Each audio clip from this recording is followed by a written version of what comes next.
할렐루야. 아멘. 하나님께서 오늘도 우리 가운데 임하셔서 큰 은혜 주시리라 믿습니다. 오늘도 귀한 찬양해 주신 우리 찬양대 감사합니다.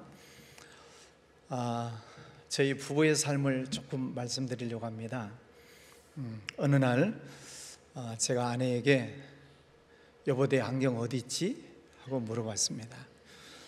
그랬더니 아내가 저를 보고 기가 막히다는 듯이 당신이 지금 쓰고 있잖아 그러는 겁니다. 며칠 후에 제 아내가 저보고 얘기를 합니다. 여보 내 핸드폰 어디 갔어? 그러는 겁니다. 한심하다는 듯이 제가 얘기를 했죠. 당신이 지금 들고 있잖아 지금. 요즘 저희 부부가 이렇게 재밌게 살고 있습니다. 옛날 어른들이 어부내기 찾고 돌아다닌다는 말이 이제 실감이 나고 있습니다. 어느 날은 주차장에 내려와서 차를 찾는데 아무리 차를 찾아도 없습니다. 차 키를 눌러보면 삑소리가 나야 되는데 안 납니다. 도대체 차를 어디다 두었지? 한참 생각을 하다가 지하 2층에 두었지 하고 지하 2층에 내려가서 차를 타고 교회에 온 적이 있습니다. 이게 여러분 건망증인가요? 치매 초기 증상인가요? 네. 지난 주간에 저희 부부가 종합검진을 받았습니다. 이제 여러 가지 뭐 받는 것들이 많잖아요. 아무래도 치매에 대한 염려증이 있었기 때문에 이제 담당 의사를 찾아가서 상담을 하기로 했습니다. 의사, 어떻게 오셨어요? 저희 부부가 요즘 좀 건망증이 좀 심해진 것 같습니다. 의사, 어느 정도로 심한데요? 저희 부부, 뭐가요?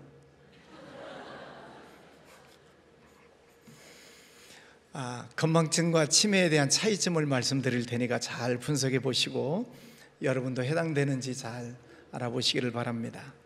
건망증, 자기 집 비밀번호를 잘 잊어먹는다. 치매, 자기 집을 잊어먹는다. 건망증, 자기 아내의 생일을 잊어먹는다. 치매, 자기 아내의 얼굴을 잊어먹는다. 건망증, 심해질수록 걱정이 많아진다. 치매, 심해질수록 아무 걱정이 없다. 연세가 들어가시는 분들 치매에 대한 걱정이 많으실 텐데요. 이제 개인적으로 건망증 혹은 치매 초기 증상이 있을 수 있지만은 이제 소개해 드리려고 하는 이 모습은 국가적으로 건망증이 심해요. 그 민족이 어디인가? 이스라엘이라고 하는 민족입니다. 그들은 아주 잘 잊어먹어요. 아까 우리 찬양에 주님이 우리를 기억하신다 그랬는데 하나님의 은혜를 기억지 못하는 것입니다.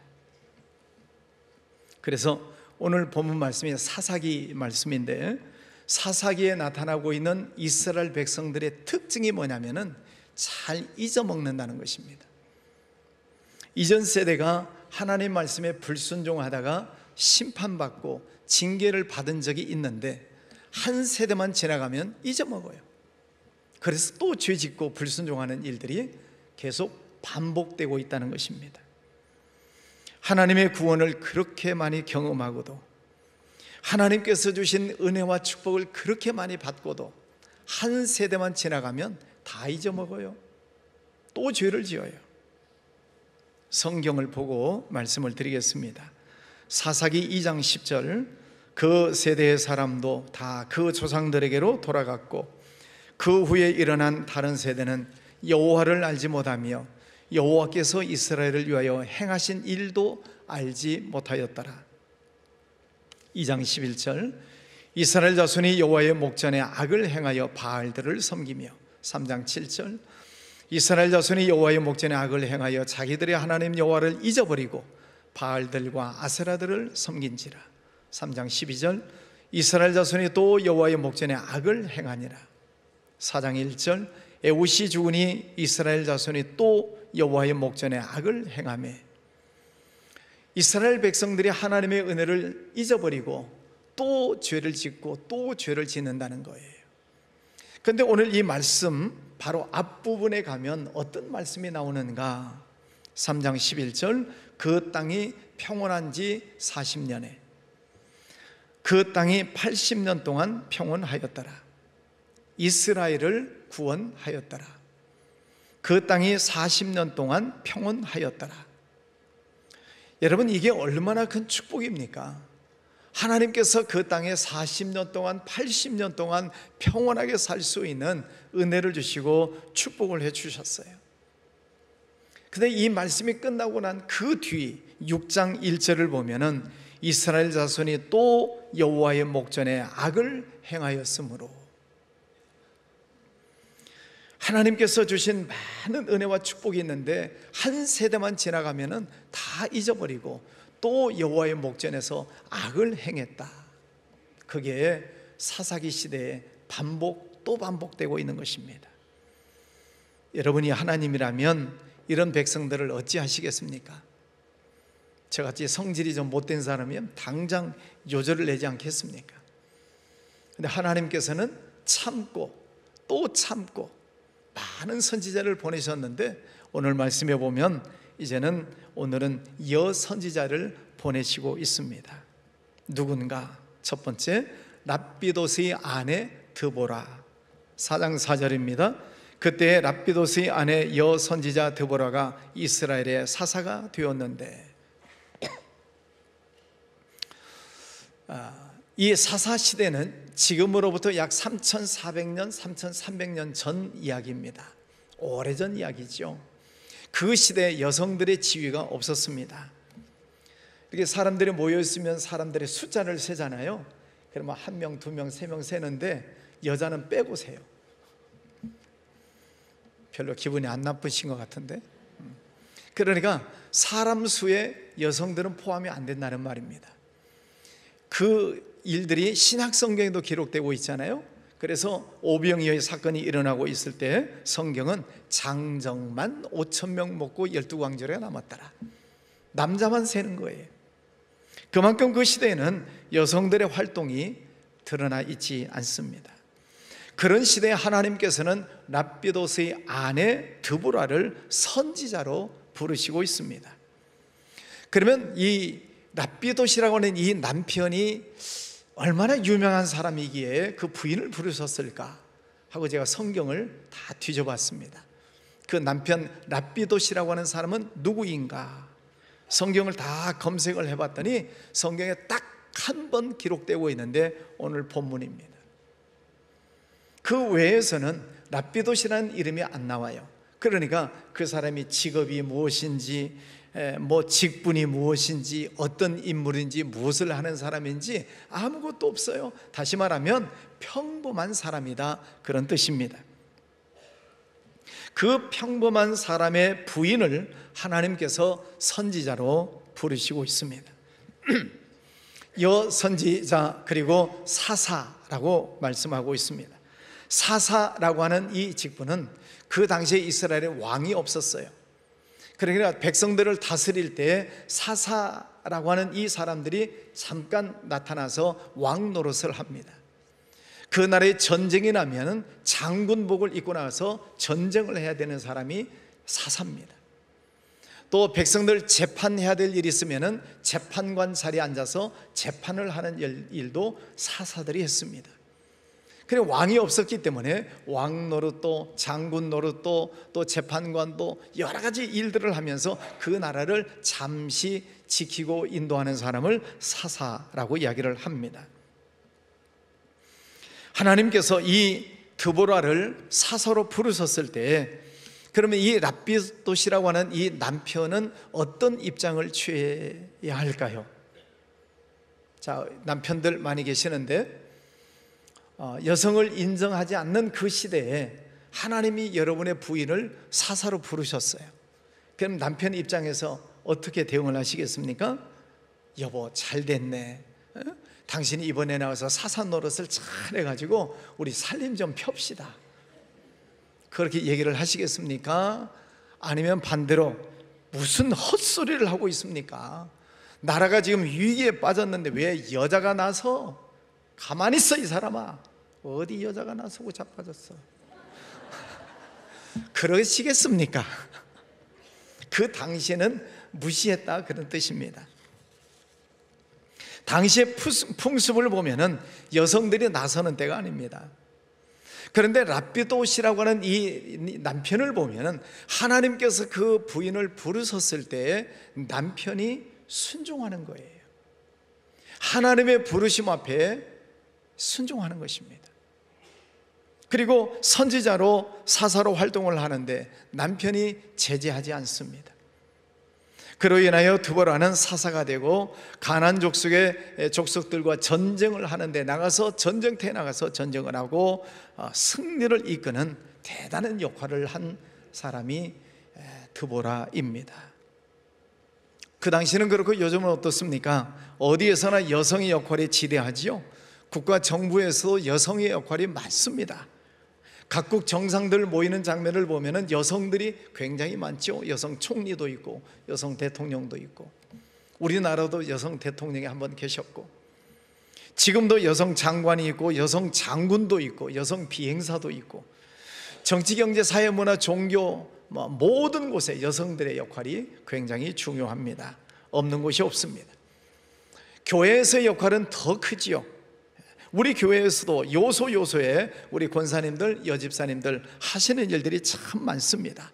만약에 교회 안에서 여성의 역할을 빼버리면 교회는 아마 문 닫아야 될 것입니다. 그런데 우리 교회에서 딱 하나 여성이 들어가 있지 않은 곳이 있습니다. 당회입니다. 장로님이 여성분이 없습니다. 지난 임직식 때 우리 교회도 이제 여성 장로님이 계셔야 될 때가 됐다 싶어서 여러 가지 준비를 했는데 잘 안 됐어요. 다음에 임직식 선거가 있을 때 우리 여성 장로님이 세워지실 수 있도록 도와주시기를 바랍니다. 한 명도 대답을 안 하시네. 다시 질문합니다. 다음번 임직식 선거를 할 때 우리 교회에서도 이제 여성 장로님이 세워질 수 있도록 도와주시려면 도와주시고 말라면 마시고. 교회 안에서 여성들의 역할이 굉장히 중요하지요. 그런데 교회 안에서 여성들이 여러 면에서 봉사를 많이 하는데 더 중요한 역할은 남편들의 역할이에요. 아무리 재능이 많고 재주가 많고 또 여러 가지를 다 잘한다 할지라도 남편이 도와주지 않으면 할 수가 없습니다. 자꾸 제재하고 싫은 소리하고 그러면 할 수가 없는데, 그런 면에서 보면은 우리 교회 남편분들 참 고맙습니다. 우리 권사님들 또 집사님들 교회에서 열심히 봉사할 수 있도록 우리 남편분들이 잘 협조해 주시고 또 시간을 허락하여 주시고 도와주시고 있어서 얼마나 감사한지 모르겠습니다. 그래서 우리 교회 모든 남편분들을 랍비옷이다 이렇게 부르고 싶습니다. 또 여성분들 우리 권사님 집사님들 많이 계시는데 드보라처럼 하나님 앞에 귀하게 쓰임 받으시기를 바랍니다. 두 번째, 드보라는 믿음의 사사였습니다. 지금까지 드린 말씀이 드보라는 여성입니다. 여선지자입니다. 여사사입니다. 사사기 5장 말씀에 보면은 드보라가 노래를 부르고 있는데 다 시입니다. 문학가, 시인입니다. 이런 활동들을 보면은 이 드보라라고 하는 이 여성이 하나님 앞에서 얼마나 귀한 역할을 하고 있는가를 알 수 있습니다. 그 당시 이스라엘 민족이 있는데 그 당시 이스라엘 민족을 다스리고 있었던 족속은 가나안 족속입니다. 가나안 족속에는 야빈이라고 하는 왕이 지금 이스라엘 민족을 20년 동안 노예로 부르고 있는 거예요. 노예로 20년 동안 고생하고 있습니다. 그리고 그 가나안 족속에게는 철병거가 900대가 있었다. 철병거가 900대가 있었다는 말은 얼른 와닿지 않지요. 이렇게 설명드립니다. 이스라엘 백성들에게는 칼이 있고 창이 있고 방패가 있어요. 그런데 가나안 족속들은 철병거가 900대가 있어요. 다시 말하면 우리는 소총 들고 나가서 전쟁하려고 하는데 상대국에서는 탱크가 900대가 있다, 그렇게 생각하시면 됩니다. 그러면 전쟁이 되겠습니까? 안 되는 거죠. 절대적인 열세 속에서 전쟁한다라고 하는 것은 그는 패배할 수밖에 없는 것입니다. 그런 상황 속에서 드보라가 여선지자가 되고 여사사가 되어서 전쟁을 이끌고 나간다고 하는 것은 하나님을 믿는 믿음이 없이는 할 수 없는 일입니다. 하나님을 굳건하게 믿었기 때문에 전쟁할 수 있는 것이죠. 성경 말씀을 보면 무릇 하나님으로부터 난 자마다 세상을 이기느니라. 세상을 이기는 이김은 이것이니 곧 우리의 믿음이니라. 세상을 이기는 것은 무기에 있는 것이 아니라 믿음으로 이기는 것이다 말씀하고 있습니다. 드보라는 여성이지만은 그 하나님이 나와 함께 하신다는, 그 하나님이 내게 능력을 주셨다는 그 믿음이 있었기 때문에 나가서 전쟁에 승리하고 있는 것입니다. 우리가 살고 있는 시대에도 전쟁이 많습니다. 지금도 러시아, 우크라이나 지금도 전쟁 중이고, 또 이란과 또 이스라엘이 또 전쟁이 또 시작이 됐습니다. 또 앞으로 어느 나라가 또 어떻게 전쟁이 일어나는지 알 수 없습니다. 우리나라도 예외는 아닙니다. 전쟁뿐만 아니라 무역전쟁, 관세전쟁이 계속되고 있습니다. 또 인간관계적인 면에서도 여러 가지 전쟁들이 많습니다. 그런데 우리 기독교인들은 또 하나의 전쟁이 있죠. 영적 전쟁입니다. 사탄 마귀와 끊임없이 치러야 되는 전쟁이 계속되고 있습니다. 그래서 우리 교회에서는 하만나 기도회를 통해서 은혜를 받고 성령 충만하고 믿음이 단단해지도록 우리가 40일 동안 열심히 부르짖어 기도하지 않습니까? 그런데 이 사탄이라고 하는 놈은 끊임없이 우리의 믿음을 흔들어대고 있습니다. 네가 은혜를 받았어? 어디 한번 두고 보자. 그래서 우리의 감정을 건드립니다. 우리의 환경을 건드립니다. 또 인간관계를 건드립니다. 사업을 또 흔들어 놓습니다. 성질나게 만듭니다. 욱하게 만듭니다. 사탄마야 끊임없이 이런 것들로 우리의 이 믿음을 시험하고 있는 것입니다. 여러분, 믿음이라고 하는 것이 어느 날 하루아침에 생기는 것은 아니잖아요. 내가 하나님을 믿습니다, 예수님 믿고 성령님 믿습니다, 내가 믿음을 갖고 있다라고 하는 것이 어느 날 갑자기 생기는 것이 아닙니다. 많은 시간이 흘러가면서 신앙의 고백도 필요하고, 또 시험의 바람도 지나가야 되고, 시험의 고난도 통과를 해야 되고, 많은 일들을 통해서 믿음이 반석 위에 세워지게 되는 것이지요. 지금도 시험의 바람이 불고 있어요. 여러분 생활 속에도 있을 거예요. 여러분은 혹시라도 여러분의 믿음을 지금 흔들고 있는 어떤 바람이 불고 있다면은, 하나님께서 내 믿음의 뿌리가 더 깊게 내려가도록 하기 위해서 하나님께서 바람을 불게 하시는구나. 여러분, 바람이 불어야 뿌리가 내려간다고 하잖아요. 여러분, 그래서 사탄이 흔들어댈 때 불평하지 마시고 원망하지 마시고, 하나님 내 믿음의 뿌리를 더 내리도록 바람을 불게 하시는구나, 감사함으로 받아들이시기를 바랍니다.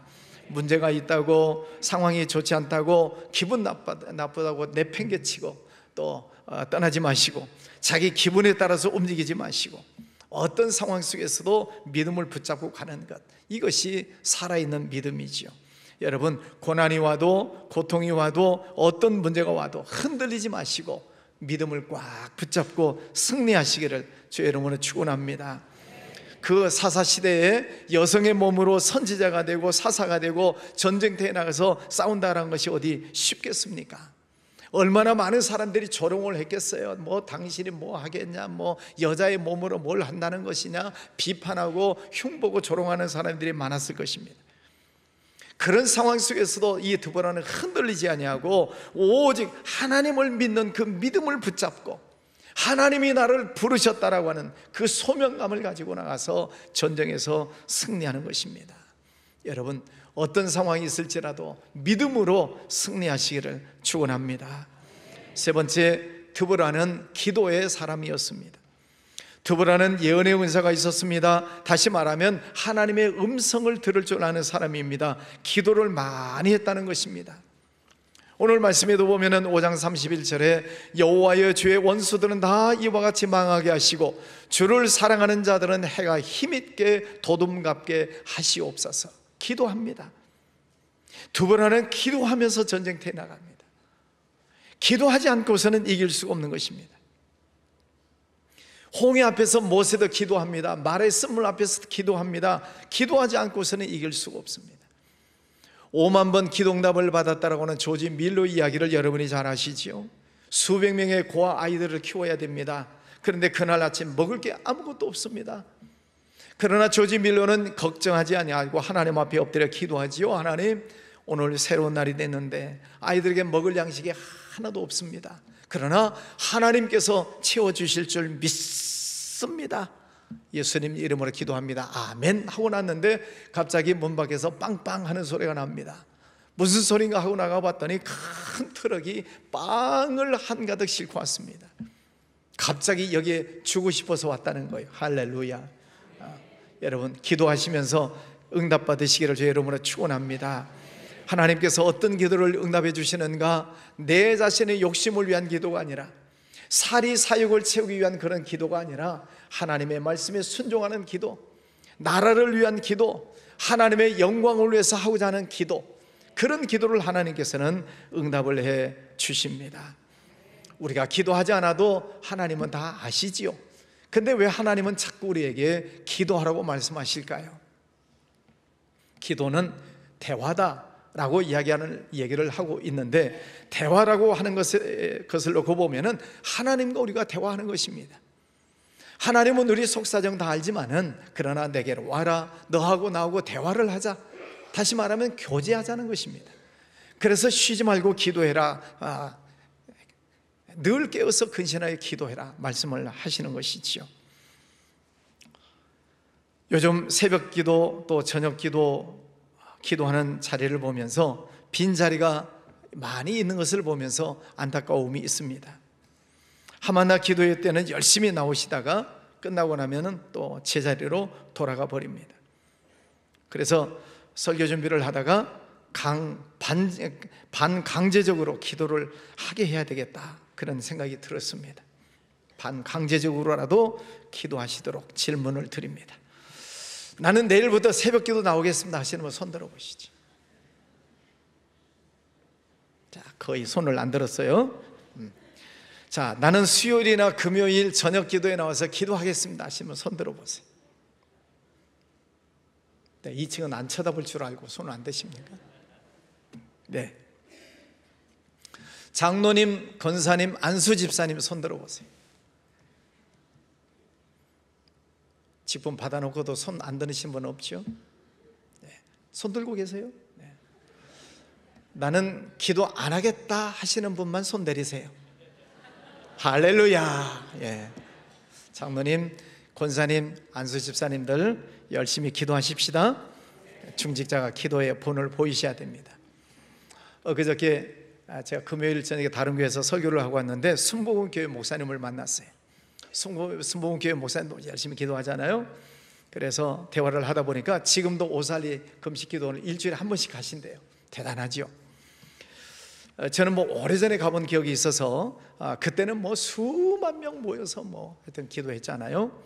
지금은 어떻습니까? 그랬더니 목사님, 오살리 금식 기도원도 많이 힘듭니다. 요즘은 얼마나 모이나요? 글쎄요, 평일날 한 100명 모일까요? 그 큰 기도원이. 제가 작년 여름에 강남 금식 기도원 한 주간 갔다 왔는데 거기에 굉장히 큰 건물들이 많습니다. 텅텅 비어 있어요. 여름방학이면은 여름 성령 집회하는 기간입니다. 그런데 한 100명 모였을까요? 그 운영하시는 목사님 만나서 대화를 하고 보니까, 목사님 저 주차장 한번 보시지요. 봉고차가 한 대도 없어요. 봉고차 아니지, 승합차가 한 대도 없어요. 다시 말하면 교회에서 단체로 오지 않는다는 얘기예요. 개인적으로 자가용만 타고 오는 분들이 한 100여 명이나 될까? 저는 저런 모습들을 보면서, 또 기도원뿐만 아니라 교회 안에서도 기도가 점점 줄어져 가는 모습을 보면서 불안한 생각이 드는 겁니다. 하나님께서 우리나라에 주신 축복의 촛대가 있는데, 요한계시록 2장에 보면 촛대가 있는데, 하나님께서 우리 교회에 주신, 여러분 가정에 주신 은혜의 촛대, 축복의 촛대가 분명히 있는데 하나님은 그것을 옮겨버리시겠다. 무서운 말씀이 나옵니다. 사랑하는 성도 여러분, 요한계시록에 나오는 심판대에 촛대를 옮기시겠다는 말씀이 있는데, 여러분을 향하신 그 촛대가 옮겨지기 전에 여러분 개인적으로, 여러분 가정적으로, 우리 교회 안에, 우리 나라에 하나님이 주신 이 은혜의 촛대가 옮겨지기 전에 여러분 정신 차리고 기도하십시다. 오늘 제가 드리는 이 말씀을 경고의 말씀으로 들으시기를 바랍니다. 기도하지 않고서는 이길 재간이 없습니다. 하나님께서 여러분 가정에 주신 축복이 얼마나 많아요? 지금까지 누리고 있는 모든 삶이 하나님의 은혜이고 하나님의 축복인 것 인정하십니까? 조심스럽게 질문합니다. 그 축복이 영원할까요? 여러분이 지금 누리고 있는 그 풍요로움이 계속 지속될까요? 되면 좋겠지만 여러분, 그 하나님의 은혜와 축복이 움직이지 않도록, 촛대가 움직이지 않도록 여러분 촛대를 붙잡고 기도하시기를 바랍니다. 우리 교회 하나님께서 주신 축복이 얼마나 많습니까? 이렇게 아름다운 성전을 하나님께서 허락해 주셨습니다. 근데 우리가 불순종하고 하나님의 은혜를 잊어먹으면, 우리가 모여서 예배합시다 그랬더니 한 100명 모이고, 새벽기도 열심히 합시다, 저녁기도 열심히 합시다 그랬더니 한 10명 모이고, 그럴 수도 있다는 얘기예요. 내가 정신 차리지 않으면, 내 믿음에 깨어있지 아니하면 우리 교회도 한 10명 앉아서 예배드릴 날이 올지도 모른다 이 말입니다. 하나님께서 여러분 가정에 주신 은혜와 축복이 옮겨질지도 모른다 이 말입니다. 하나님께서 이 나라 우리나라에 주신 이 어마어마한 축복, 경제 대국으로 들어가는 엄청난 축복을 주셨는데 기도원마다 텅텅 비어가고 교회마다 기도하는 숫자가 점점 줄어갑니다. 경제 위기가 오고 있다고 하지 않습니까? 개인적으로, 가정적으로, 국가적으로 경제 위기가 오고 있다고 말하지 않습니까 지금? 그런데도 정신 못 차리면 촛대 가는 거죠. 저는 그게 보이지 않습니까? 그래서 기도합시다. 기도합시다. 전쟁이 있는데 드보라가 어떻게 기도하지 않고 전쟁터에 나갈 수 있겠어요? 눈에 보이는 전쟁도 있지만 눈에 안 보이는 전쟁이 지금 벌어지고 있는데 어떻게 기도하지 않고 전쟁터에 나가시려고 하십니까? 드보라가 있어서 기도라고 하는 것은 생명입니다. 전쟁터에 나가는 것은 죽느냐 사느냐의 문제입니다. 그러니 이 드보라가 나가서 전쟁터에 나갈 때 얼마나 간절하게 기도하고 전쟁터에 나가겠습니까? 여러분 기도하시기를 바랍니다. 어떤 문제가 있는지 저는 모르겠어요. 그러나 하나님 앞에 나와서 엎드려 간절하게 붙들고 기도하고 몸부림쳐가면서 기도할 때에 하나님께서는 그 문제를 헤쳐나갈 수 있는 지혜를 주시리라 믿습니다. 능력도 주시리라 믿습니다. 기도하십시다. 네 번째, 드보라는 충성된 사람입니다. 드보라는 하나님께서 사사의 사명을 주셨을 때 생명을 돌보지 않고 충성했습니다. 당시 사사는 장군입니다. 장군은 전쟁터에 선봉장에 서야 되는 사람입니다. 죽느냐 사느냐의 제1선에 서 있는 사람이 사사입니다. 하나님께서 그를 부르셨을 때 그는 생명을 내놓고 아멘하고 나가야 되는 사사입니다. 순종이 쉽겠습니까? 그러나 그는 하나님의 부르심 앞에 순종하고 달려나가 충성을 한 것입니다. 그래서 그 전쟁에서 이기게 하시는 것이죠. 세상 만사가 그렇지 않습니까? 사업하시는 분들 계십니다. 말씀을 하고 대화를 하다 보면 사업을 하시는 사장님들 가장 먼저 출근하십니다. 직원들은 8시 출근 시간 8시에 옵니다. 직원들은 5시 퇴근합니다. 그러나 사장님들은 그렇게 안 하지요? 누구보다도 가장 먼저 회사에 도착해서 누구보다도 가장 늦게 밤샘 해가면서라도 일을 하는 게 사장의 마음이에요. 그래서 그 회사를 일구는 것입니다. 어디 사장이 게을름 피워가지고 회사가 성공할 수 있겠습니까? 충성하지 않고서는 할 수 없는 일입니다. 목회가 사업은 아니지만 그 마음은 똑같습니다. 우리 교회 부목사님들 여러 명 있는데 참 고맙습니다. 참 열심히 합니다. 우리 교회 관리 집사님이 없기 때문에 교회 모든 뒷정리까지 다 합니다. 새벽기도 운행부터 시작해서 교회에 많은 일들을 합니다. 부목사님들이 열심히 일을 하는데 담임 목사가 게으름 피울 수 있겠습니까? 게스트룸에 선교사님 들어오지 않으면 저희 부부가 게스트룸에서 잡니다. 그리고 밤늦게 늦은 시간이면 교회 건물을 한번 돌아봅니다. 어디 전기가 켜져 있는 것은 아닌가? 어디 에어컨 돌아가는 실외기 소리가 나는 것은 아닌가? 어디 화장실 물 새는 소리는 없는가? 한층 한층 걸어 내려가면서 다 둘러봅니다. 그게 담임 목사의 마음이요. 부족한 종을 불러주신 하나님의 은혜가 감사해서, 세상적으로 보면 부족함이 많은 사람인데 하나님께서 이 귀한 자리에 세워주신 것이 감사해서 그냥 저절로 하는 거예요. 저절로. 뭘 누가 시켜서 합니까? 감사해서. 요즘은 별로 그런 현상이 없는데, 이 성전 짓고 나서 새 건물이었을 때 비상벨이 자주 울렸습니다. 뭐 낮에도 울리고, 뭐 예배 시간에도 울린 적이 있었잖아요. 뭐 밤에도 울리고, 시도 때도 없이 비상벨이 울릴 때가 많습니다.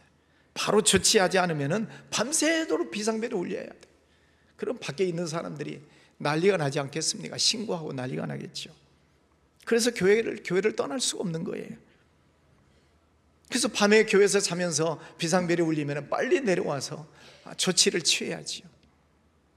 그런 적이 한두 번이 아닙니다. 뭔가 작동이 잘못되어 있는 거죠. 그러면 사진 찍어 놨다가 장로님들에게 알려드리고, 그러면 다음날 장로님, 집사님 오셔서 또 고치고. 하나님께서 주신 직분이기 때문에 충성하는 것입니다. 어저께 그저께 한 대선배 원로 목사님 전화가 왔어요. 제가 이 나이에 야단을 맞았습니다. 그 대선배 목사님이 전화상으로, 유 목사님 그렇게 안 받는데 실망했습니다, 그러시는 거예요. 목사님 죄송합니다, 제가 부족해서 그렇습니다. 그래서 말씀을 드렸는데도 그 서운함이 그 대화 속에 노여움이 아직도 섞여 있는 것입니다. 이유는 왜 총회 일을 하지 않냐 하는 것입니다. 한 달 전쯤에, 저는 호남 사람이니까 다 아시죠? 뭐 제가 지역 얘기하자는 게 아니라 호남 전 지역의 목사님, 장로님들로 구성된 단체가 있습니다. 굉장히 큰 단체죠. 호남 전 지역을 아우르는 단체니까 한 달 전쯤에 목사님 회장을 좀 맡아주시지요. 목사님이 좀 맡아주셔야 되겠습니다. 정중하게 거절을 했습니다. 호남 지역 목사님, 장로님들 섬기는 일 귀한 일이지만 제가 거절한 이유는 딱 한 개밖에 없습니다. 남은 기간 교회에 충성하기 위해서입니다. 그 고사 소식을 뒤늦게 들으시고 그 원로 목사님이 화가 나신 것이죠. 왜 해야 될 때 안 하냐 하는 것입니다. 죄송하다는 말씀만 드릴 수밖에 없었습니다. 저는 남은 기간 목회에 충성하려고 하는 것입니다. 여러분, 충성하려면 다른 데 눈을 돌리면 할 수가 없는 것이지요. 사리사욕을 생각해 가면서는 충성할 수가 없는 것입니다. 두부라는 오직 생명을 내걸고 충성했습니다. 하나님께서 자기를 불러주신 그 은혜, 여성들이 나설 수 없는 그 시대 속에서 하나님께서 나를 불러주셨다라고 하는 그 은혜가 감사해서 이 두부라는 여성의 몸으로 전쟁터에 나가서 전쟁을 하는 것입니다. 생명을 내걸고 충성하는 것입니다. 하나님께서 그 나라에 승리를 안겨주셨습니다. 그 결과 6장 31절, 그 땅이 40년 동안 평온하였더라. 할렐루야. 여성의 몸이지만 하나님 부르심 앞에 순종했을 때 하나님께서 그를 귀하게 쓰시고 그 민족을 평온케 해 주셨습니다. 그 남편 랍비도 평범한 사람이요, 성경에 딱 한 번 기록된 별 볼 일 없는 사람이지만은 그러나 그 아내가 사사 역할을 하는데 뒤에서 말없이 외조를 해준 사람입니다. 그 남편의 도움이 있었기 때문에 그 부인이 나가서 큰일을 할 수 있었던 것이지요. 사랑하는 성도 여러분, 우리 남자 성도님들은 혹 부인이 교회에 와서 일을 하는 때가 있다면 잘 협조해 주시기를 바랍니다.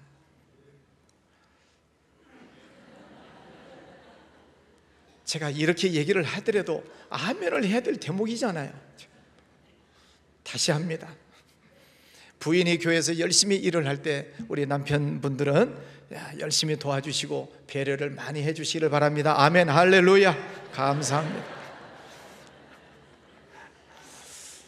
우리 여성분들, 우리 권사님들, 여집사님들 많이 계시는데 드보라처럼 하나님께서 맡겨주신 직분 잘 붙잡고 충성하셔서 우리 교회를 살리고 우리 나라를 살리고 하나님의 영광을 위해서 귀하게 쓰임받는 우리 남자 성도님들, 우리 여자 성도님들 모두가 되시기를 주의 이름으로 축원합니다. 기도하겠습니다. 거룩하신 아버지 하나님, 감사합니다. 오늘도 귀한 날을 허락하여 주셨습니다. 랍비도스의 아내 드보라, 당시 여성이 일할 수 없는 사회 구조적 제도를 가지고 있었지만 하나님의 부르심 앞에 남편도 순종하고 부인도 순종하고 사사가 되어 충성했을 때에 하나님께서 승리케 하시고 그 땅을 40년 동안 평온케 하셨다고 말씀하셨습니다. 오늘 함께 예배하는 우리 남편 또 아내 모두가 하나님 말씀에 순종함으로 귀하게 쓰임받는 일꾼들 되게 하여 주옵소서. 예수님 이름으로 기도하였습니다. 아멘.